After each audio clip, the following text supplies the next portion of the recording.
Саламатсыңар, урматтуу жолдоштор. Биз силермен кайрадан кыргыз элинин Манас баатырдык эпосу жөнүндөгү көрсөтүүлөргө улантабыз. Силерге мурда айткандай, мен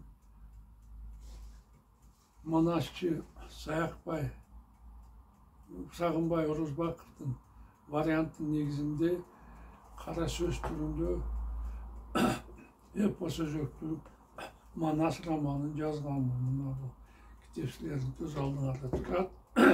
Мен китептердин баарысын Кыргыз Республикасынын билим берүү жана илим министрлигинин алдындагы билим берүү академиясынын текшерүүсүнөн өткөрүп, бул китептер азыркы учурда орто мектептердин Кыргыз адабияты программасына Манас эпосун окуп үйрөнүүдө кошумча окуу куралы катары сунушталган. Мектеп окуучуларына Манас эпосун өздөштүрүү мындан да жеңил болсун деп мен ата-аналар үчүн 8 жана 11 класстын окуучуларына арнап ушундай жумуш изептелер түзгөнмүн. Бул изептелер дагы азыркы учурда билим берүү академиясы тарабынан орто мектептердин программасына кошулган. Азыркы учурда мен 3 жылдыктын 2 бөлүгү болгон Семетей эпосу боюнча чыгарма жазып жатамын. Азыр мен Семетей романымдын 1 томун бүтүрүп, 2 томдун үстүнө иштеп жаткан мезгилим. Биздин эпосу көбүрөөк жайылтуу максатында мен 5 томдуу романды толук ойдон кыргызчадан орусчага өзүм которуп, аларды атайын сайт ачып, epos-manas.com ошол жерге сатыкка койдум. Электрондук варианттары. Кимде ким кааласа, ошол жерден китебимдин электрондук варианттарын сатып алса болот. Мындан тышкары мен бир нече айдан бери ушундай видеороликтерди кыргыз жана орус тилинде чыгарып жатамын. Анда мен эпос жөнүндө түшүндүрмө берип, өзүмдүн романымдан кыскача үзүндүлөрдү окуп берип жатамын. Ошондуктан мен силерден суранат элем,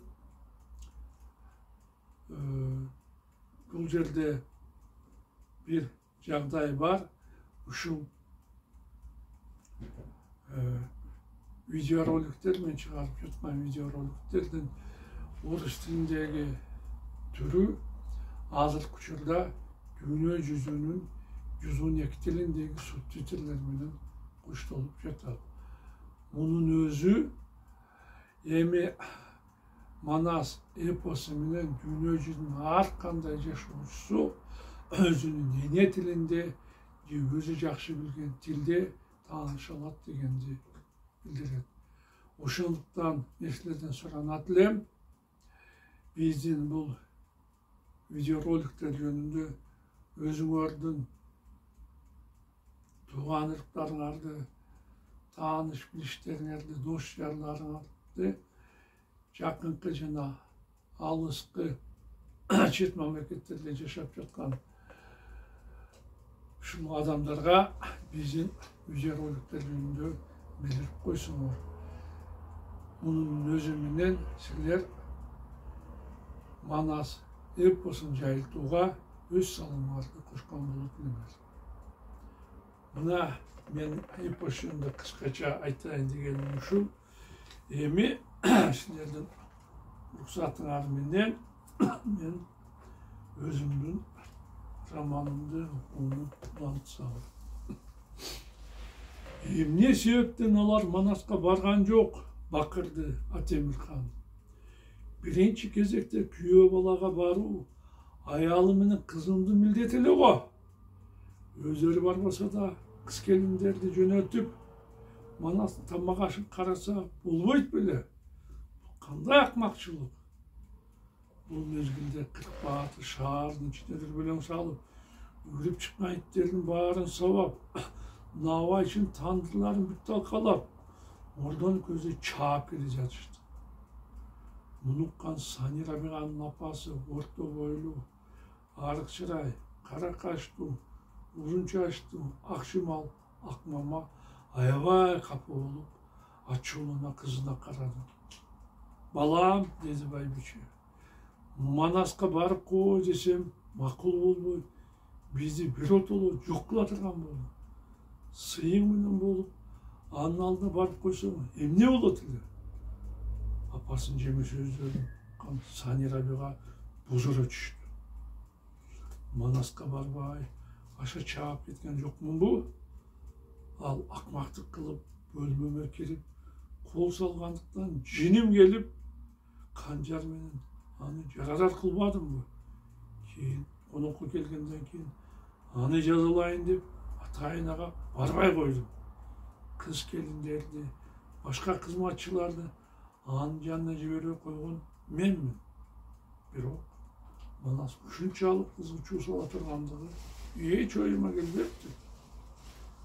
Bunun baatırlık болгону менен ачуусу, сабырсыздыгы дагы артырбайбы?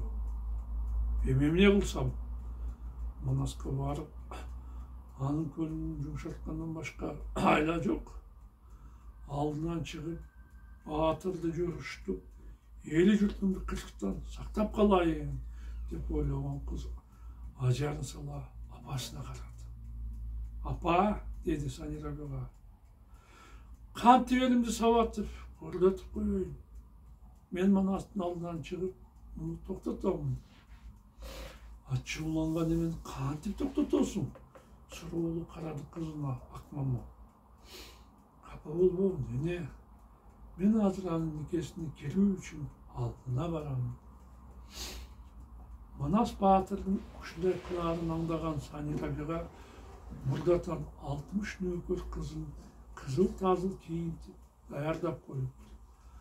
Азыр ал өзү да жакшынакай кийинип, жыгадай майышып, алтындан күрмө жаргытып, айдай жүзүн балкытып, жер ургандай теңселип, көкөлөр көздөр шеңселип, жыпар жыты буркурап, кыздары менен атасынын ортосуна барды. Атаке, dedi Sani Rabi'ga, men tажиктерди кыйбай, элим үчүн Manaska башымды багыштадым. Мага бектерден 5-өөнү бериңиз. Эгерде өзүм барбасам, баатырымдын ачуусу баса тургандай эмес. Макул болам. Razı болгон Атемир кызына акыл байыз баш болгон 5 бекти кошуп берди. Атасынын уруксаты боюнча Sani Rabi'ga 60 кыздын ичинен эң сулуу 40 кызын тандап, аларды отоголуу сойлоктон 10 коштотурган болду. Бектер ак жоолукту желекке байлашып, аз элүү шербет ашты, алтын челекке куюп алышып, каптап келген кошунун алдына барышты. Аламан келген аскердин астында келе жаткан бакай бектерди даана тааныды. Эч ким тажиктерге катылбасын деп баатыр кыйкырганда, ушунча көп аскер кыңк этпестен токтоп калды. Буга арттан чаап келген Манастын аябай жени келди. Эмнеге токтоп калдыңар? Эмнеге ат коюп капка шаарга кирбедиңер? деп бакырды баатыр. Барган токтосо чабуулга өткүлө. Каладагылардын бирин калтырбай сабагыла. Буркан шапкан болгон Манас анын жанында турган тажиктердин арасында Sani Rabi'ga да бар экенин байкаган жок. Кыз болсо Манасты көрүп башын чайкады. Болочок күйөөм аябай ачуулуу турбайбы? Аскерден токтоп калганда кыжырык келип, өкүрүк бакырып жаткандыгын көрбөйсүңбү? Эгерде азыр муну алдап соолап токтотпосом, тажиктердин баарын сабата тургандай. Бирок мындай ачуулуу адамдар менен жылуу жумшак гана сүйлөшү керек. Эгерде катуу сүйлөшө турган болсоң, ызаланып турган неме башкаларды эмес, мени да сабашы эч көп эмес. Ошондуктан Мұны менен сылық сүйлөшөйүн деген Сани Рабиға Манастың жанына келіп, анын атының чылбырын кармай қалды. Батыр, бизден таарынып калдыңыз. Бирок менден башка эч кимге ачууланбаңыз. Баардык күнөө менде. Кыйба Тажы келиндин эч кандай айыбы жок. Мен кыялыңды билүү үчүн сага атайын барбай, кабар албай койдум. Муну түшүнбөстөн чыдамсыздык кылып, чыл салып жатасың. Канжар менен колуңа урганымдын себеби да ушунда. Пейилиңди билейин деген элем. Бирок башым сага чындап тартуу. Батырым, кызууланбастан бир ачууңду мага бергин. Таарынып, ызаңды элге көрсөтпөстөн талабыңа жеткин. Кайнатаңдын калаасын талкалап кетсең, сен кандай мурашка жеткен болор элең? Деп Сани Рабиға жаркылдай күлдү. Манас кыздын сөзүн кайтара албай токтоп калды. Кап! Баарыны сазайын белгиле деп айтсам болот эле. Эми кызмын суранып жатса, кантип мындай буйрукту бере алам деп ойлогон Баатыр аргасынан чыкпай калды. Сани Рабиганын өтүнүч сөздөрүнө жогушуп калган Манасты экинчи тарапта кызыл чапанча, белине алтын курт тагынган Абылкасым күбөлөдү. Баатыр Эзибек, калың малды айдап, кайын жұртым екен деп бизге келдиң.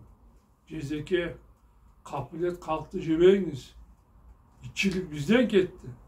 Ал үчүн кечирип коюңуз. Сани Рабиға балабызды никеңизге бердик деген сөзүбүздөн биз эч качан кайтпайбыз. Эки дүйнөдө тең Кыйба Тажиктин баарысы Сани Рабиға Манастын кан никейин өткөн эле деп айтат. Аны никеңизге алыңыз деп Манас элдин шашысын кетирди.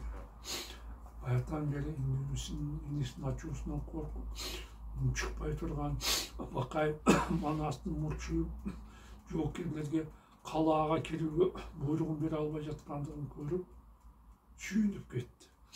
О, Кудай деп жалбарды ичинен Баатыр. Өзүң Манасты туура жолго сала көр. Ал ачуусунан кайтып, эси жок кызга түңөлбесин. Тажиктер адашып, Баатырыбызды ачка койгон турбайбы? Бул жерде Сани Рабиганын күнөөсү чоң. Шун кыз Манаска атайлап, өзү да барбай, кызматкерлерин да жөнөтпөй коюптур.